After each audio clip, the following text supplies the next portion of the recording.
राधे राधे। आप सभी का हमारे चैनल पर स्वागत है। आज 22 दिनांक रविवार के दिन 21वां अध्याय करेंगे, लेकिन उससे पहले हरिदास की ये कथा करते हैं, हृदय को स्पर्श करने वाली। कथा को आप अंत तक अवश्य सुनिएगा। श्रीमन महाप्रभु के सेवक गोविंद नृत्य की भांति नृत्य की मधुर लय के समान महाप्रसाद लेकर हरिदास जी के पास पहुंचे। प्रतिदिन हरिदास जी को अपने आसन पर बैठे हुए देख नाम जप करते देखते, परंतु उस दिन उन्होंने देखा कि हरिदास जी के सामने तख्त पर आंखें बंद किए हुए लेटे हैं। उनके श्री मुख से अपने आप ही मधुर ध्वनि निकल रही है, हरे कृष्णा हरे राम हरे गोविंद। ऐसी ध्वनि धीरे और स्नेह से कहा, हरिदास जी उठिए, आज ऐसी सुस्ती में क्यों पड़े हैं। तब कुछ आश्चर्य के साथ धीरे धीरे आंखें खोलते हुए भरी हुई आवाज में हरिदास जी ने पूछा, कौन है। गोविंद ने विनम्रता से कहा, कोई नहीं, मैं हूँ गोविंद। क्यों, क्या हाल है। ऐसे लेटे कैसे हैं। प्रसाद लाया हूँ, लीजिए, ग्रहण कीजिए। तब अंत्यत क्षीण स्वर में हरिदास जी ने बोले, प्रसाद लाई हो, प्रसाद कैसे पाऊं। गोविंद ने ममता भरे स्वर में कहा, क्यों, क्या बात है, बताइए सही, तबीयत तो ठीक है ना। हरिदास जी ने पुनः बड़े ही कमजोर आवाज में कहा, हाँ तबीयत तो ठीक है, किंतु आज नाम जप की संख्या पूरी नहीं हुई। बिना संख्या पूरी किए मैं प्रसाद कैसे ग्रहण करूं। अब तुम प्रसाद ले आए हो तो उसका अपमान करते हुए भी नहीं बनता। ऐसा कहकर उन्होंने श्रद्धा से प्रसाद को प्रणाम किया और उसमें से केवल एक कण लेकर अपने मुख में डाल लिया। फिर गोविंद वहां से चले गए। उन्होंने जाकर महाप्रभु से सारी बातें कह दी। दूसरे दिन सदा की भांति समुद्र स्नान करके प्रभु श्री हरिदास जी के आश्रम में पहुंचे। उस समय श्री हरिदास जी की भूमि पर लेटे हुए झपकी ले रहे थे। पासी मिट्टी के करवे में जल भरकर रखा हुआ था और आज आश्रम में नृत्य की तरह झाड़ बुहार भी नहीं हुई थी। गौर हरि ने स्नेह से पूछा, तबीयत कैसी है, शरीर तो स्वस्थ है ना। हरदास जी चौंक कर उठे, प्रभु को प्रणाम किया, बहुत ही धीमी कमजोर आवाज में बोले, शरीर तो स्वस्थ है पर मन स्वस्थ नहीं। प्रभु ने पूछा, क्यों, मन को क्या क्लेश है, किस बात की चिंता है। दीनता से भरे हुए स्वर में हरिदास जी बोले, यही चिंता है प्रभु, अब नाम की संख्या पूरी नहीं होती। प्रभु ने अंतत ममता से थोड़ा समझाते हुए कहा, देखो अब तुम बहुत वृद्ध हो गए हो, अधिक हट करना ठीक नहीं है। नाम की संख्या कुछ कम कर दो। तुम्हारे लिए क्या संख्या और क्या जब, तुम तो नित्य सिद्ध पुरुष हो। तुम्हारे सभी कार्य तो केवल लोक शिक्षा के लिए होते हैं। प्रभु की यह करुणा में बात सुनकर हरदास जी बोले, प्रभु अब उतना जप होता ही नहीं, अपने आप कम हो गया। हाँ, मुझे आपके श्री चरणों में एक विनम्र निवेदन करना है। प्रभु पास ही एक आसन खींचकर बैठ गए। अंतत स्नेह से बोले, कहो क्या कहना चाहते हो। अंतत दीन भाव से हरिदास जी बोले, प्रभु आपके लक्षणों से मुझे प्रतीत हो गया कि अब आप शीघ्र ही लीला सवरण करना चाहते हैं। प्रभु मेरी आपके श्री चरणों में अंतिम प्रार्थना है कि दुखद दृश्य मुझे अपनी आंखों से ना देखना पड़े। प्रभु मेरा हृदय फट जाएगा। मैं इस प्रकार हृदय विदीर्ण होकर मृत्यु नहीं चाहता। मेरी तो यही मनोकामना है। नेत्रों के सामने आपकी मोहनी सूरत हो, हृदय में आपके स्वर्ण वर्ण की सालोनी छवि बसी हो, जीवा पर मधुर से मधुर श्री कृष्ण चैतन्य या त्रिलोक पावन नाम हो। आपके दिव्य चरित्रों का चिंतन करते करते मैं इस नश्वर शरीर का त्याग करूं, यही मेरी उत्कंठा अभिलाषा है। प्रभु प्रभु आप तो ईश्वर है, सवर शक्तिमान है, सब कुछ करने में समर्थ है। यह भिक्षा तो आप मुझे अवश्य ही दीजिए। यह सुनकर प्रभु की आंखें डबडबा रही। उन्होंने बड़ाई स्वर में कहा, हरिदास लगता है अब तुम ही लीला सवरण करना चाहते हो। देखो यह बात ठीक नहीं। पूरी मेरा कौन है, तुम्हारी ही संगति से तो मैं यहाँ ठहरा हूँ। हम दोनों साथ रहे, साथ सकीर्तन किया, अब तुम मुझे अकेला छोड़कर चले जाओगे, यह उचित नहीं। धीरे धीरे खिंचते हुए हरिदास जी प्रभु के चरणों में मस्तक रगड़ते हुए बोले, प्रभु ऐसी बात फिर अपने श्रीमुख से मत कहिए। मेरा जन्म तो म्लेच्छ कुल में हुआ। जन्म से अनाथ अनपढ़ अनाड़ी संसार से तिरस्कृत और अपने हीन कर्मों के कारण अंतित अधर्म, और उस पर भी आपने मुझे अपनाया। आपने मुझे नरक से उठाकर स्वर्ग में बिठा दिया। बड़े बड़े क्षत्रिय और ब्राह्मणों से मेरा सम्मान करवाया। त्रिलोक के पावन पुरुषोत्तम क्षेत्र का देव दुर्लभ वास प्रदान किया। प्रभु दीनहीन कंगाल को आपने रंग से चक्रवर्ती बना दिया।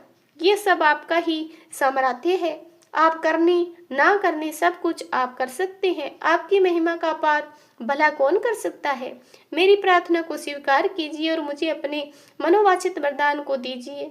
प्रभु ने गदगद कंठ से अत्यंत करुणा और स्नेह भरे स्वर से कहा, हरिदास, तुम्हारी इच्छा के विरुद्ध करने की भला सामर्थ्य किसकी है। जिसमें तुम्हें सुख मिले तुम वही करो। प्रभु इतना कहकर अपने स्थान को चले गए।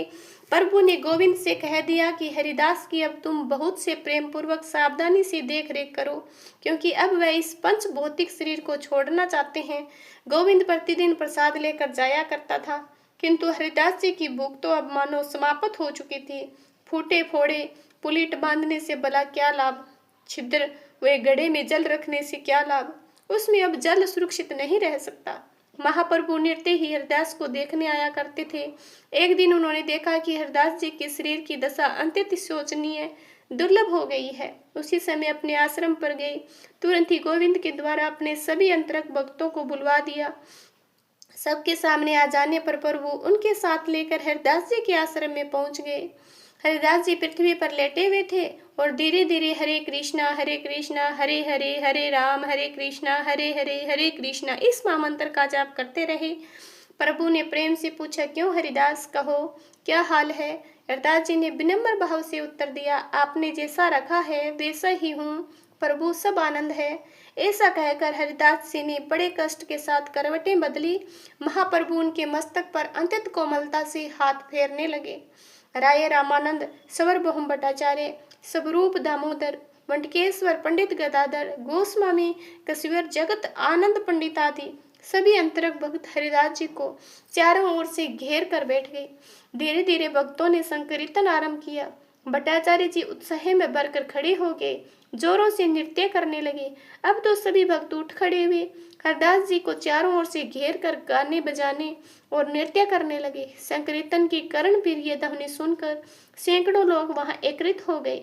कुछ क्षणों के बाद मां प्रभु ने संकीर्तन को बंद कराया। भक्तों सहित हरदास जी को चारों ओर घेर कर बैठ गए। प्रभु के दोनों कमल समान नेत्रों में जल भरा हुआ था।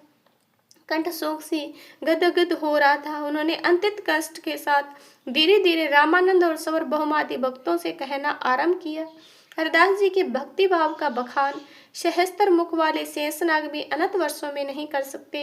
इनकी सहनशीलता, जागरूकता, त्रिक्षला, भगवान के नाम से अनन्य निष्ठा सब परमादर्श और अनुकरणीय है। इनके जैसा वैराग्य सभी मनुष्यों में नहीं हो सकता। कोटि कोटि पुरुषों में खोजने पर भी यदि मिल जाए तो मिले, अन्यथा नहीं। उन्होंने अपने आचरण को असंभव को संभव बना देने वाला आदर्श बना लिया था। ऐसा कहकर प्रभु वैराग्य की घटनाओं, नाग की घटना, प्रलोभन से जुड़ी देवी घटनाओं का विस्तार से वर्णन करने लगे। सभी भक्त उनके अनुपम गुणों को सुनकर भाव विभोर हो गए। उनके चरणों की धूल अपने मस्तक पर लगाने लगे। उसी समय बड़े कष्ट से हरिदास जी ने प्रभु के सामने आने का संकेत किया। भगत वत्सल चैतन्य उन महापुरुष के सामने आकर बैठ गए। अब तक हरिदास जी की आंखें बंद थी, किंतु उन्होंने धीरे धीरे अपने दोनों आंखें खोल ली। वे बिना पलक झपकाए अनिमेष भाव से प्रभु के श्रीमुख की ओर निहारने लगे। मानो वे दोनों विशाल नेत्रों के द्वारा महाप्रभु के मनोहर मुखारविंद के मकरंद का तन्मय होकर पान कर रहे हो। उनकी दृष्टि प्रभु के श्रीमुख से एक क्षण के लिए इधर उधर नहीं हट रही। चारों ओर गहरी निर्भरता समन्ता छाई हुई थी। हरिदास जी ने अत्यंत पिपासु की भांति प्रभु की मरकत माधुरी का रसास्वादन कर रहे थे। फिर उन्होंने पास बैठे भक्तों के चरणों की धूल बड़े प्रेम से उठाई और अपने कांपते हुए हाथों से शरीर पर लगा लिया। उनकी आंखों की कोरों से अश्विन धाराएं बहती हुई पृथ्वी में विलीन हो गई, मानो अयुध लोक में हरिदास विजय उत्सव का संदेश पहुंचा रही हो। उनकी पलकें मानो थम सी गई हो। जीव धीरे धीरे श्री कृष्ण चैतन्य इन पवित्र नामों का उच्चारण कर रही थी। देखते ही देखते उनके प्राण पखेरु इस जीर्ण शीर्ण कलेवर को त्याग कर न जाने किस दिव्य लोक की ओर प्रस्थान कर गई। उनकी आंखें खुली रह गई, पलकें फिर गिरी ही नहीं, मानो मेन की भांति पलकहीन नेत्र निरंतर उस चैतन्य रूपी शीतल जल को निहार रहे हो जो त्रिलोक को शांति प्रदान करता हो। सभी भक्तों ने एक साथ हरी ध्वनि की। महाप्रभु ने उनके प्राणहीन कलेवर को अपनी गोद में उठा लिया, जोरों से नृत्य करने लगे। सभी भक्त विलाप करते हुए हरि बोल के हृदय वितारक ध्वनि करने लगे, मानो वह ध्वनि आकाश के हृदय को चीर रही हो। उस समय का दृश्य अत्यंत करुणाजनक, भावपूर्ण, हृदय को द्रवित कर देने वाला था। जहाँ श्री चैतन्य हरिदास जी के प्राणहीन शरीर अपनी गोद से लेकर रोते रोते नृत्य कर रहे थे, वहां बाकी भक्तों की करुण दशा क्या हुई होगी, इसका अनुमान आप सभी भी नहीं लगा सकते। उस दृश्य का वर्णन करना सच में हमारी शक्ति से बाहर की बात है। ऐसा हृदय प्रेम से भरा दृश्य था कि सब छोटे पड़ गए। इस प्रकार बहुत देर तक प्रभु सभी भक्तों के साथ मिलकर कीर्तन करते रहे। वातावरण हरि नाम से गूंज रहा था, लेकिन हर स्वर में करुणा और विरह की पीड़ा भी छलक रही थी। इसके बाद श्री जगन्नाथ जी प्रसादी वस्त्र मंगवाया गया। उसी पवित्र वस्त्र से हरिदास जी के शरीर को बड़े आदर और श्रद्धा के साथ लपेटा गया। फिर उनका एक बड़ा और भव्य विमान बनवाया गया। सुंदर कलेवे की डोरियों से कसकर उनके शरीर को उस विमान पर स्थापित किया गया। सैकड़ों भक्त डोल करतार, जहाज, मृदंग, शंख, घड़ियाल और घंटों की ध्वनि के साथ उस विमान के आगे आगे चलने लगे। वातावरण में एक साथ शोक भी था और दिव्य उत्सव की छटा भी। सभी भक्त बारी बारी से हरिदास जी के विमान को कंधा लगा रहे थे और महाप्रभु सबसे आगे विमान के सामने उन्मत्त प्रेम में नृत्य करते हुए चल रहे थे। वह हरिदास जी के गुणों का निरंतर गान कर रहे थे। इस प्रकार अत्यंत धूमधाम और प्रेम पूर्ण भाव के साथ हरिदास जी के पार्थिव शरीर को लेकर समुद्र तट की ओर पड़े। जब सभी समुद्र तट पर पहुंचे तो भक्तों ने अत्यंत श्रद्धा के साथ हरदास जी के शरीर को समुद्र जल में स्नान कराया। उस समय महाप्रभु अश्रु बहाते हुए गदगद कंठ से कहने लगे, ये समुद्र आज से पवित्र हो गया। अब यह हरिदास जी के अंग स्पर्श से महातीर्थ बन गया है। ऐसा कहकर उन्होंने हरिदास जी का पादो उदक पान किया। यह दृश्य देखकर सभी भक्त अपने आप को धन्य मानने लगे। हर किसी ने हरदास जी के पादो उदक को पाकर अपने जीवन को कृतार्थ समझा। इसके बाद बालू में गड्ढा खोदा गया, उसमें हरिदास जी के शरीर को समाधि दी गई, क्योंकि वह सन्यासी थे। शास्त्रों में सन्यासी के शरीर की यही विधि बताई गई है। प्रभु ने स्वयं अपने हाथों से इस गड्ढे में बालू डाली। कितना करुणा और प्रेम भरा वह क्षण रहा होगा। फिर उनकी समाधि पर एक सुंदर चबूतरा बनवाया गया। सभी भक्त शोक और प्रेम के आवेश में डूबे उन्मत्त होकर समाधि के चारों ओर से कीर्तन करने लगे। इसके बाद सबने समुद्र में स्नान किया, हरदास की समाधि की परिक्रमा की, फिर पूरी की ओर से प्रस्थान किया। मार्ग में चलते हुए प्रभु बार बार हरिदास की प्रशंसा करते और उनके गुण का वर्णन करते, प्रेम में पागलों की तरह प्रलाप करते जाते। उनका हृदय विनर भरा हुआ था। जब वे सिंह द्वार पर पहुंचे, वह एक अत्यंत बहुमुख दृश्य देखने को मिला। प्रभु रोते रोते अपना आंचल पसार कर दुकानदारों से भिक्षा मांगने लगे। करुण स्वर में कह रहे थे, भैया मैं अपने हरदास जी का विजय उत्सव मनाऊंगा, मुझे हरदास जी के नाम पर भिक्षा दे दो। यह सुनकर दुकानदारों का हृदय भी पिघल गया। अपना अपना समस्त प्रसाद प्रभु की झोली में डालने लगे। तभी स्वरूप दामोदर जी ने प्रभु का हाथ पकड़कर विनम्रता से कहा, प्रभु यह आप क्या कर रहे हैं? भिक्षा मांगने के लिए तो हम आपके सेवक बहुत है, आपको इस प्रकार मांगते देकर हमें अत्यंत दुख हो रहा है। आप चलिए, जितना भी प्रसाद आप चाहेंगे उतना स्वयं मांगकर एकत्रित कर लेंगे। इस प्रकार बड़ी विनती और प्रेम से समझा बुझाकर स्वरूप गोस्वामी ने प्रभु को अपने स्थान पर भेज दिया। स्वयं भक्तों को लेकर दुकानों पर महाप्रसाद मांगने चले गए। उस दिन तो दुकानदारों ने सचमुच उदारता की हद भी पार कर दी। उनके पास जितना भी प्रसाद था सब कुछ उन्होंने प्रेम पूर्वक दे डाला। इतने में वाणीनाथ, काशी मिश्र और अन्य बहुत से भक्त भी मनोप्रसाद लेकर प्रभु के आश्रम पर आ पहुंचे।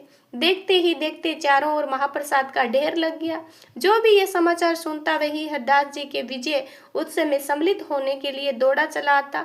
इस प्रकार हजारों लोग वहां एकत्रित हो गए। महाप्रभु स्वयं अपने हाथों से सभी को परोसने लगे। उनका परोसना भी बड़ा विचित्र और अद्भुत होता था।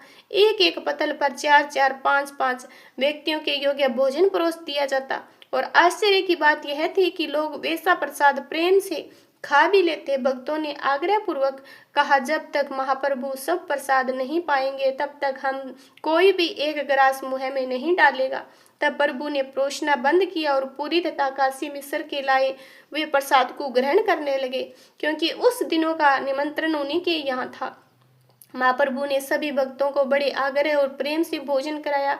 जब सभी ने प्रसाद ग्रहण कर लिया तब हरिध्वनि से पूरा वातावरण गूंज उठा। तब प्रभु ने अपने दोनों हाथ उठाकर कहा, जिसने हरदास जी का संग किया उनके दर्शन किए, जिसने उनके गले में बालू दी, जिनका उनका पादुक पावन किया, जिसने उससे विजय उत्सव में प्रसाद पाया कृतार्थ हो गया, उसे श्री कृष्ण प्रेम की प्राप्ति अवश्य होगी, वह निश्चय रूप से भगवत कृपया का भोजन बनेगा। ऐसा कहकर प्रभु ने जोर से हरिदास जी की जय बोली। हरिदास जी की जय इस विशाल घोषी आकाश मंडल गूंज उठा। हरिध्वनि के साथ हरिदास जी का यह दिव्य विजय उत्सव इस प्रकार संपन्न हुआ। श्री क्षेत्र जगन्नाथपुरी में टोटा गोपीनाथ के मार्ग में समुद्र तट पर आज भी श्री हरदास जी की सुंदर समाधि विद्यमान है। वह एक अत्यंत प्राचीन बकुल अर्थात मोल श्री का वृक्ष है, जिसे सिद्ध बकुल कहा जाता है। आज भी प्रत्येक वर्ष अनंत चतुर्दशी के दिन वहां हरिदास जी का विजय उत्सव बड़े श्रद्धा और प्रेम से मनाया जाता है। उन महामना हरिदास जी के चरणों में हम कोटि कोटि नमन करते हैं, प्रणाम करते हैं। उन इस प्रकार विजय उत्सव प्रसंग को यही पूर्ण करते हैं। आप सभी प्रेम पूर्वक बोलिए श्री हरदास जी की जय हो। अब सुनिए, आप फाल्गुन मास महामत्यम का आज का हृदय है 21वां। मार्कंडेय जी कहते हैं, हे राजन, त्रिपुरी क्षेत्र में मरकट तीर्थ भी स्थित है। मरकट तीर्थ के पूर्व भाग में परम उत्तम भृंगु तीर्थ भी विराजमान है। कार्तिक पूर्णिमा की शुभ अवसर पर जो मनुष्य इस तीर्थ में स्नान करता है वह सभी पापों से मुक्त हो जाता है। वहीं पर नरकेश्वर नाम से प्रसिद्ध भगवान शिव विराजमान है, जो स्वर्ग और मोक्ष प्रदान करने वाले हैं। उनके आगे एक बांस का वृक्ष दिखाई देता है और उसके पूर्व भाग में त्रिलोचन नामक महादेव जी विराजमान हैं।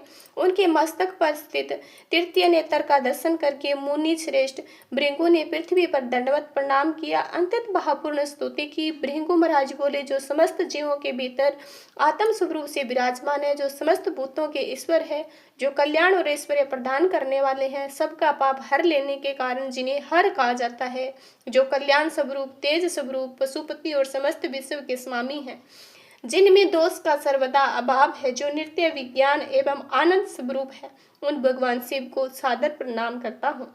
हे प्रभु, मैं दूसरों का तिरस्कार करने के पाप से पराजित हूँ, कृपया करके मेरी इस पाप से रक्षा कीजिए। हे परमेश्वर, इस क्षण भंगुर शरीर के प्रति मेरे मन में आत्मा अभिमान का उदय हो गया, देह को आत्मा मानने लगा, इसलिए कुमार की ओर दृष्टि रखने वाले दीन की रक्षा कीजिए। प्रभु, मुझ दीन ब्राह्मण के ज्ञान के लिए तत्पर होइए। आप तो सदा सबका कल्याण करने वाले, फिर मुझे इस मूर्ख को देखकर आप इतनी देर क्यों लगाते हो?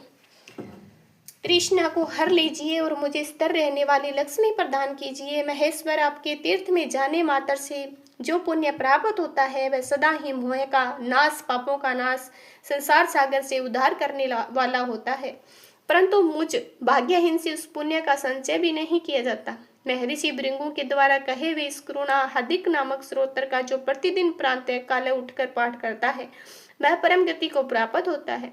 इस स्रोत्र से संतुष्ट होकर भगवान शिव ने भृंगु से कहा, हे विप्र, तुम्हारे मन में जिस जिस वर की इच्छा हो वह सब मैं तुम्हें अवश्य दूंगा। हमारे साथ तुम्हें देवों के लिए दुर्लभ उत्तम सिद्धि प्रदान करूंगा। भृंगु ने विनम्र होकर कहा, हे देवेश्वर, यदि आप मुझ पर संतुष्ट है तो मुझे वर देना चाहते हैं तो पृथ्वी पर मेरे नाम से इस तीर्थ की प्रसिद्धि हो जाए। हे महेश्वर, मेरी दूसरी प्रार्थना यह है कि आप स्वयं इस भृंगु क्षेत्र में अवतरित हो, वहां सदा आपकी स्थिति बनी रहे। यह सुनकर भगवान शंकर बोले, हे विप्र भृंगु, ऐसा ही होगा, तुम्हारे ही नाम से इस क्षेत्र की ख्याति होगी। हे युधिष्ठिर, इस भृंगु क्षेत्र में 8 रुद्र बताएंगे हैं, भृंगु, सूली, वेद, चंद्रमुख, अट्टहास, काल तथा कराली। इन सब कारणों से भृंगु क्षेत्र अत्यंत मनोरम और धन्य हो गया। अन्यम, विष्णु, संक्रांति, ग्रहण, वतिपात, देनेशन, गज छाया आदि योगों से इस तीर्थ में जो स्नान, दान, होम, तर्पण और देव पूजन आदि सत्कर्म किए जाते हैं वह सब अक्षय फल देने वाले होते हैं।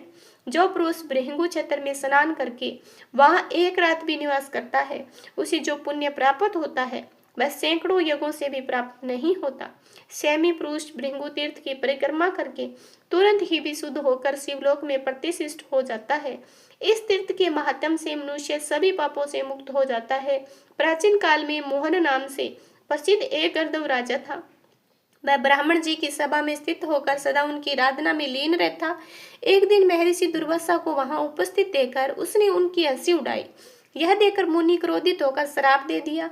अरे तुझे अपने सुंदर रूप का बड़ा अभिमान है, तुम चित्रकुष्ठ चित्त कपड़े कोढ़ हो जाओ, पीड़ित हो जाओ। श्राप से भयभीत होकर गंधर्वराज ने मुनि से कहा, हे विप्र, मुझ अज्ञानी पर प्रसन्न होकर आपने श्राप का अंत कर दीजिए। कृपया करके आप अपना श्राप वापस ले लीजिए। बहुत प्रार्थना करने के बाद दुर्वासा मुनि बोले, हे गंधर्वराज, तो त्रिपुरी में नर्मदा के तट पर जा, वहां सभी भय का नाश करने वाले साक्षात भगवान सूर्य निवास करते हैं। नर्मदा के उत्तर में तट पर उनका स्थान भास्कर तीर्थ के नाम से प्रसिद्ध है। उसमें स्नान करने से तुम पर लगा हुआ श्राप दूर हो जाएगा। तब वह गंधर्वराज दुर्वासा मुनि को प्रणाम करके नर्मदा जी के तट पर गया। वहां विधि पूर्वक स्नान करके उसने भगवान भास्कर जी की आराधना की।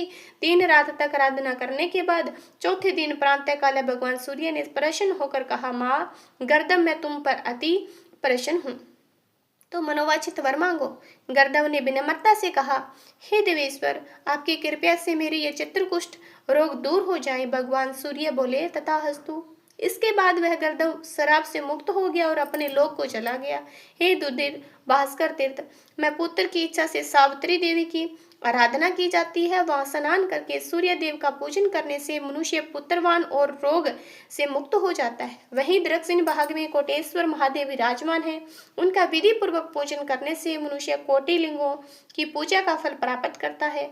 जो स्वाधीन पराधीन होकर भी वह प्राणों का त्याग करता है, वह सब पापों से मुक्त होकर शिवलोक में प्रतिष्ठित हो जाता है। श्री मार्कंडेय आगे बड़े ही भावपूर्ण और शांत स्वर में कहते हैं, हे धर्मराज, युधिष्ठिर कोटि तीर्थ में दक्षिण भाग में पावन नर्मदा नदी के तट पर ही सोम तीर्थ स्थित है। भगवान सोम चंद्रमा के द्वारा आराधित है। वहां श्रद्धा से स्नान करने पर मनुष्य स्वर्ग लोक को प्राप्त करता है। जिनकी वहां मृत्यु हो जाती है फिर इस संसार में दोबारा जन्म नहीं लेते। सोमदेव के दक्षिण भाग में सकस महादेव विराजमान है। पूर्व काल में देवराज इंद्र ने वहीं अपने समस्त कामनाओं की सिद्धि के लिए भगवान शिव की आराधना की। वही ब्रह्मा कुंड नाम से प्रसिद्ध एक और पवित्र तीर्थ भी है, जहां नर्मदा नदी की धारा उत्तर दिशा की ओर बहती है और वहां साक्षात भगवान विष्णु निवास करते हैं। महाराज, वहां श्रद्धा से स्नान करने वाला मनुष्य विष्णु लोक को प्राप्त करता है। अमावस्या और व्यतिपात योग में वहां तिल और जल की अंजलि अर्पित करने से, विधि पूर्वक श्राद्ध करने से पितरों को अक्षय तृप्ति प्राप्त होती है। राजन, जहां उत्तर वाहिनी नर्मदा, पश्चिम वाहिनी गंगा नदी और पूर्व वाहिनी यमुना नदी एक साथ प्राप्त होती है, उस अंतित पुण्य क्षेत्र की अवश्य ही यात्रा करनी चाहिए। ब्रह्मकुंड के उत्तर भाग में सनातन देव लक्ष्मीपति भगवान मधुसूदन अम्बरीश के नाम से विख्यात है। राजन, जो व्यक्ति द्वादशी के दिन स्नान करके भगवान की श्रद्धा से पूजा करता है, वह अपने सभी पापों से मुक्त हो जाता है। अंत समय में भगवान विष्णु के लोक को प्राप्त करता है। उसी के पश्चिम भाग में हस्त तीर्थ भी स्थित है। वहां भी जो श्रद्धा से स्नान, श्रद्धा से दान करता है, वह हस्त तीर्थ के प्रभाव से तर्यक की योनि अर्थात पशु पक्षियों की योनि में जन्म नहीं लेता। इसके पश्चिम भाग में महाकाल नाम से प्रसिद्ध शिवलिंग है, जिनकी विधि पूर्वक पूजा करके मनुष्य भगवान शिव के लोक को प्राप्त होता है। वही मातर तीर्थ नाम से प्रसिद्ध एक पूर्ण स्थान है, जिसमें मातृकेश्वर लिंग प्रतिष्ठित है। वहां स्नान करने से अश्वमेघ यज्ञ के समान मान फल की प्राप्ति होती है। पश्चिम दिशा ब्रह्मेश्वर लिंग है, जिसकी आराधना साक्षात ब्रह्मा जी ने की। वह तीर्थ अंतित शीघ्र ही मनुष्य की समस्त कामनाओं को पूर्ण करने वाला है। उसमें पश्चिम भाग में सिद्धेश्वर नाम शिवलिंग है। श्रद्धा पूर्वक स्नान करने से स्वर्गलोक की प्राप्ति होती है, उसका पुनः इस संसार में जन्म नहीं होता। इसी प्रकार से जो मनुष्य स्वर्गलोक में विशेष आदर और सम्मान पाता है, वहां गंगा यमुना नर्मदा का नित्य संगम माना गया है। अश्वमेघ युग पुण्य फल प्राप्त होता है। पितरों का श्राद्ध भी अवश्य करना चाहिए। अंत में मोक्ष की प्राप्ति होती है। इसी प्रकार से गंगा यमुना जैसे कैसी आई, कृपया करके इस प्रसंग को विस्तार से कहे। मार्कंडेय जी के द्वारा राजश्री कहा करते थे, वे भगवान शिव के अनन्य भक्त महान योगी थे और उसी मार्ग पर ऋषि गण और अनेक प्रकार के द्वारा समस्त सत्कार किया गया था। और मतंग मुनि अंतित विनम्रता से बोले, मैं ऋषि गण आज मैं धन्य हो गया, क्योंकि आज मेरे यहाँ श्राद्ध के दिन आप जैसे महान ब्राह्मण पधारे हैं। महामुनि मतंग का यह वचन सुनकर वरिष्ठ जी बोले, मैं ऋषि, हम लोग तो गंगा और यमुना संगम में स्नान करने के बाद भोजन करेंगे। तब मतंग जी ने अंतित विश्वास पूर्वक कहा, अच्छा आज यही गंगा और यमुना के संगम में आप सभी को स्नान करना होगा। ऐसा कहकर मुनि ध्यान में लीन हो गए और माँ गंगा यमुना जी का आह्वान किया। उनके मात्र आह्वान से ही गंगा और यमुना दोनों पवित्र नदियां तुरंत वहां प्रकट हो गई। तब मतंग जी ने आदर से कहा, मुनिवर गण, अब आप सब गंगा यमुना के संगम में स्नान करें। सतप ऋषियों ने महात्मा मतंग का यह अद्भुत चमत्कार देखा। मन ही मन अंततः विस्मित हुआ। इसके बाद मुनीश्वरों ने विधि पूर्वक स्नान किया। मतंग मुनि का पितर यज्ञ संपन्न कराकर सवरलोक को प्रस्थान किया। फिर गंगा और यमुना दोनों नर्मदा में समा गई। इस प्रकार वहां सब पापों का नाश करने वाला श्रेष्ठ संगम तीर्थ प्रकट हुआ। जो मनुष्य समस्त धर्मों से युक्त और शुभ भक्ति में तत्पर होकर सोमती अमावस के दिन संगम तीर्थ में स्नान करता है, वह अपने आगे और पीछे की 7 पीढ़ियों का उद्धार करके स्वयं भी शुद्ध होकर स्वर्ग लोक में समान पाता है। उसे सभी पापों से मुक्ति मिल जाती है। जो मनुष्य क्रोध और इंद्रियों को जीतकर लगातार 6 महीने तक प्रतिदिन वहां स्नान करता है, महेश्वर की पूजा करता है, वह यदि किसी कारणवश मलेच्छ देश में या कहीं भी मृत्यु को प्राप्त हो जाए, अंत में भगवान शिव के समीप ही जाता है। धर्मराज युधिष्ठिर को आगे बताते हुए मार्कंडेय ऋषि कहते हैं, हे राजन, जो मनुष्य ध्रुव तीर्थ में स्नान करने के ध्रुवेश महादेव जी का भक्तिपूर्वक पूजन करता है, वह शुभ विद्याधर लोक में 1 लाख वर्ष तक राजा के पद पर प्रतिष्ठित होता है। नर्मदा तट पर एक नक्षत्र नामक अत्यंत पवित्र तीर्थ है, जहाँ सभी पापों का नाश करने वाले ऋषेश्वर महादेव प्रतिष्ठित है। कहा जाता है कि 27 नक्षत्रों ने सिद्धि को प्राप्त किया था। उस दिव्य तीर्थ में श्रद्धा से स्नान करने वाला मनुष्य स्वर्ग लोक को प्राप्त होता है और जिनकी वह मृत्यु होती है, वह पूर्ण जन्म के बंधन से मुक्त होकर मोक्ष को प्राप्त होते हैं।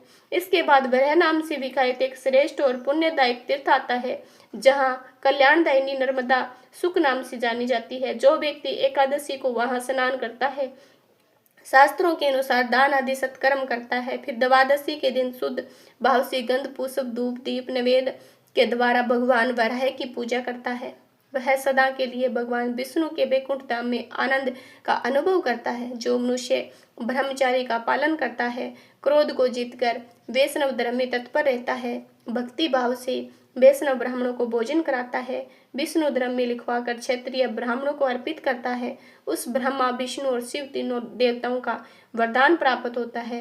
विद्या दान से बड़ा कोई दान नहीं, उसके प्रभाव से दाता को सभी पुण्य सहज प्राप्त हो जाते हैं। इसके बाद चंद्रायण नामक एक उत्तम और पवित्र तीर्थ है। जब पूर्णिमा तिथि को चंद्रमा का रोहिणी नक्षत्र से योग होता है, उस महोत्सव की शुभला जो मनुष्य सब सिद्धियां देने वाला भगवान चंद्रभूषण की पूजा करता है, वह स्वर्ग लोक में प्रतिष्ठा प्राप्त करता है। जो परम धर्मात्मा पुत्र पूर्णिमा सूर्य ग्रहण के अवसर पर पितरों के लिए तिल और जल अंजलि अर्पित करता है, पिंडदान करता है, उसके पाप आत्मा पितर भी तृप्त होकर संतुष्ट हो जाते हैं। वहीं पर द्वादश नामक तीर्थ है, जो उत्तरायण काल में पुण्य की वृद्धि करने वाला है। हे राजन, जो मनुष्य संक्रांति काल और विष्णु योग में वहां स्नान करता है, सूर्य देव का पूजन करता है, वह सूर्य लोक में सम्मानित होता है। उत्तर दिशा में शंकर नामक शिवलिंग बताया गया है। जो अमावस्या के दिन भगवान शंकर का पूजन करता है, वह सभी पापों से मुक्त होकर अंत में ब्रह्मा लोक को प्राप्त करता है। इसके बाद विश्व विख्यात संगम तीर्थ आता है, जहाँ नर्मदा के साथ दत्तात्रेय नदी का संगम होता है। यह नदी उत्तर दिशा से आकर नर्मदा में मिलती है। देवता और दैत्य सभी दत्तात्रेय नदी मस्तक झुकाकर प्रणाम करते हैं। जो मनुष्य संगम में स्नान करता है, दान करता है, भगवान विष्णु का पूजन करता है, वह अंत में विष्णु लोक को प्राप्त होता है। चंद्रवश और सत्य और धर्मपरायण दिवाक नाम से प्रसिद्ध राजा हुए। उनके एक पुत्र हुआ जिनका नाम हरिकेश रखा। वह सभी शुभ लक्षणों से युक्त महान बलवान चक्रवर्ती सम्राट बना। महात्मा हरिकेश ने अनेकों यज्ञ किए। उनकी राजस्थानी कनकपुर और जो कि धन देवता कुबेर की अलकापुरी के समान शोभायमान थी। कनपुर की संपूर्ण प्रजा दीर्घ आयु और धन धान्य से संपन्न थी। तीर्थेश नामक पर्वत पर त्रिपुरा के समीप तुंगभद्रा नाम की एक पवित्र नदी बहती थी, जो मल्लिकार्जुन के दर्शन से पाताल गंगा कही गई। उस पुण्य क्षेत्र में प्रतापी राजा हरिकेश ने सूर्य ग्रहण के समय 1 लाख गायों और 1 सहस्त्र स्वर्ण मुद्राओं के दान की व्यवस्था की थी। सूर्य ग्रहण से 5 दिन पहले उन्होंने वेदों के विद्वान और बहुश्रुत ब्राह्मणों को आमंत्रित किया। वह ग्रहण के समय इन सभी गांवों का दान करता है।